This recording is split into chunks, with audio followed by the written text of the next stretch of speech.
তারাও কিন্তু জয়ী। যেমন কুইজে প্রাইজ পেলেই শুধু পাওয়া নয়, কুইজ মানেই হচ্ছে অজানাকে জানা এবং জানা।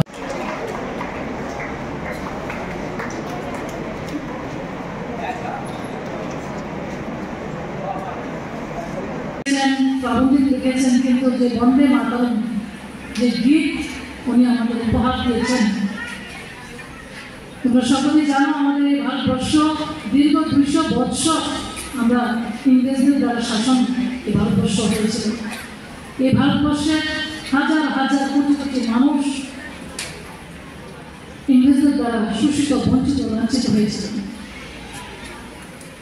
উনি ইংরেজদের আমলে চাকরি করতেন, তার সত্ত্বেও এই ভারতবর্ষের হাজারো মানুষের দুঃখ বেদনা, সেই লাঞ্ছিত বঞ্চনা থেকে মুক্তি দেওয়ার জন্য সেই কবিতা, গদ্য, উপন্যাস লিখেছেন।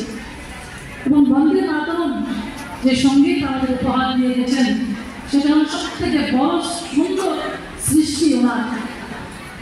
যে বন্দে মাতরম গীত গিয়ে গিয়ে আমাদের এই ভারতবর্ষের হাজার হাজার বীরাঙ্গনা শহীদ হয়েছেন এই ভারতবর্ষকে স্বাধীন করার জন্য। তাই আমি বলবো, আমরা যারা ছাত্রছাত্রী আজকের দিনে, আগামী দিনে আমরা এই দেশের ধারক বাহক, এই দেশের ভবিষ্যৎ আমরা। সুতরাং এই ভারতবর্ষকে যদি জানতে হয়, সেই মহান বীর পুরুষ সাহিত্য সম্রাট বঙ্কিমচন্দ্রের জীবনী জানতে হবে, ওনার আদর্শকে জানতে হবে, আমাদের স্বামী বিবেকানন্দকে জানতে হবে, আমাদের দেশ ভারতবর্ষের বিশ্বকবি, বিশ্বগুরু রবীন্দ্রনাথ ঠাকুরকে জানতে হবে, শরৎচন্দ্রকে জানতে হবে। আজকে আমার এই ওনার জন্মদিনে ওনার প্রতি আমার শ্রদ্ধা নিবেদন করছি। এবং আজকে আমাদের যারা তথ্য সংস্কৃতি দপ্তর এবং শিক্ষা দপ্তরের যৌথ উদ্যোগে এই আয়োজন সুন্দরভাবে, এত সুন্দর সুদক্ষভাবে সফল হওয়ার জন্য যারাই সহযোগিতা করেছেন, আমি প্রত্যেককে আমার ব্যক্তিগতভাবে ধন্যবাদ জানাই। এবং আগামী দিনেও ভারতবর্ষের ইতিহাস, ভারতবর্ষের সভ্যতা, সংস্কৃতি, সেই সভ্যতাকে অনুসরণ করে আমাদের ভবিষ্যৎ প্রজন্ম এগিয়ে যাবে, এই আশাটুকু রেখে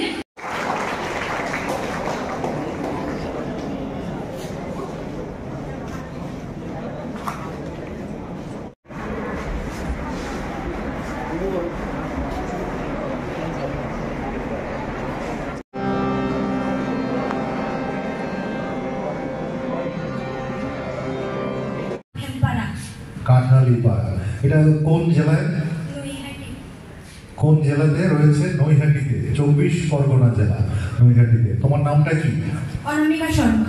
অনামিকা, একদম সঠিক উত্তর। একটা জোরে করতালি হয়েছে অনামিকার জন্য।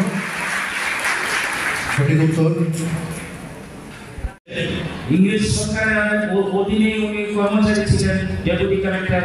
তা সত্ত্বেও ওনার লেখনীতে এই ভারত মাতার যে সন্তান ছিলেন, সন্তানদের মুক্তি লাভ করার জন্য এবং বেনিয়া ইংরেজকে এই দেশ থেকে তাড়ানোর জন্য এই প্রচন্ড পরিমাণে উনি পরিশ্রম করে দিয়েছেন। ওনার লেখনীতে আজকের দিনে আমাদের সমস্ত শিক্ষা জগৎ উদ্বুদ্ধ হয়েছে। তো ওনাকে জানতে হলে, ওনাকে শুনতে হলে বা বুঝতে হলে আমাদের সাহিত্য সম্রাট, আমাদের সাহিত্য সম্পর্কে যদি অবহিত হতে হয়, উনি দেখা গেছে একাধারে দার্শনিক ছিলেন, উনি লেখক ছিলেন, উনি সাহিত্য সম্রাট ছিলেন, উনি গদ্যকার ছিলেন। এমন কোনো দিক নেই যে ওনার ভাষা লেখনীতে সাহিত্য। তো অল্প বয়সের মধ্যে উনি ওনার আমাদের ডেপুটি কালেক্টর সাহেব বলেছেন, ওনার লেখনীতে আমরা এই দেশ মাতাকে উদ্ধার করতে পেরেছিলাম। ছাত্রছাত্রীদেরকে অনুরোধ করবো, আপনারা একবার আনন্দমাঠটা পড়বেন মন দিয়ে। সেটা উনি 1882 সালে উনি রচনা করেছিলেন, তারও অনেক আগের যে ঘটনা নিয়ে। তো সেখানে আমরা দেখেছি যেটা 1875 সালে উনি রচনা করেছিলেন বন্দে মাতরম, এবং 1882 সালে সেটা আনন্দমঠের মধ্যে অন্তর্ভুক্ত করা হয়। মানে দীর্ঘদিনের ধ্যান ধারণার ফসল কিন্তু সে আনন্দমঠ। যখন বন্দে মাতরম রচনা করেছেন তখন থেকে হয়তোবা শুরু হয়েছেন যে আনন্দমঠ রচনা করতে হবে, কারণ আনন্দমঠের যে কাহিনী আছে তার সঙ্গে বন্দে মাতরম সঙ্গীতের ওতপ্রোতভাবে একটা মিল আছে। আমরা জানি এই ভারতবর্ষের আদি পুরুষ হিসেবে আমরা শিব, পার্বতী বা দুর্গা, সেখানে আমরা দেখি আনন্দমঠে দুর্গা দেবীর পূজা হয় এবং সেখানে সন্ন্যাসীর দল সেখানে পুজো করেন এবং মাতৃবন্দনা করেন। কেন করেন? রাষ্ট্রের স্বাধীনতার জন্য, রাষ্ট্রের সার্বিক কল্যাণের জন্য, রাষ্ট্রের মানুষের উদ্ধারের জন্য, দুর্ভিক্ষ থেকে পরিত্রাণের জন্য। সেখানে ভারত মাতার বন্দনা, দুর্গার বন্দনা করেন এবং ওখানে আমরা দেখেছি এখানে একটা লাইনের মধ্যে বলেছেন তাং হি দুর্গা দশ প্রহারেণ তাহারিণী। একটা সাহিত্য আড্ডায় আমি গিয়েছিলাম, সেখানে